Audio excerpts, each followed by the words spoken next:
আজিমপুরের শেষ মাথায় মাজারের পাশে সন্ধ্যার পর থেকে একটা ওপেন কাবাবের দোকান বসে। কৌতূহল বশত আজকে আমি তাদের কাবাবটা ট্রাই করি এবং আপনাদেরকে জানাচ্ছি খুবই অল্প টাকার মধ্যে আপনারা তাদের কাবাব ট্রাই করে দেখতে পারেন।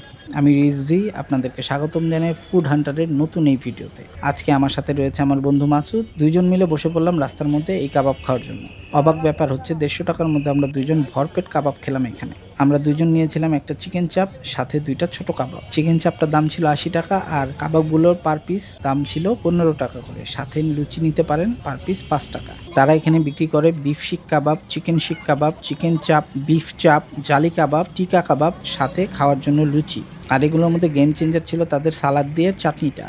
কাবাবগুলো লুচির মধ্যে নিয়ে চাটনি দিয়ে ভরাই খেতে অসাধারণ লেগেছে। ওপেন রাস্তার মধ্যে এত সুস্বাদু খাবার এত কম দামে আশা করি আর কোথাও পাবেন না। কিছুক্ষণ দাঁড়িয়ে থেকে দেখলাম দোকানটার মধ্যে ভালো ভিড় হয়। আশেপাশের মানুষরা এই দোকানটা থেকে অনেক খাবার কিনে খেয়ে থাকে। আপনারা যদি চান খাবারটা ট্রাই করে দেখতে পারেন। কম টাকার মধ্যে কাবাবগুলো খুবই সুস্বাদু। এখানে কাবাবগুলো কে কে খেয়েছেন আর কার কাছে কেমন লেগেছে কমেন্ট বক্সে অবশ্যই জানাবেন। ধন্যবাদ সবাইকে পুরো ভিডিওটি দেখার জন্য। ভিডিওটি ভালো লাগলে অবশ্যই একটি লাইক দিয়ে যাবেন আর মনের মধ্যে কিছু থাকলে অবশ্যই কমেন্টসে আমাকে জানাবেন। ভালো থাকবেন সবাই, আল্লাহ হাফেজ।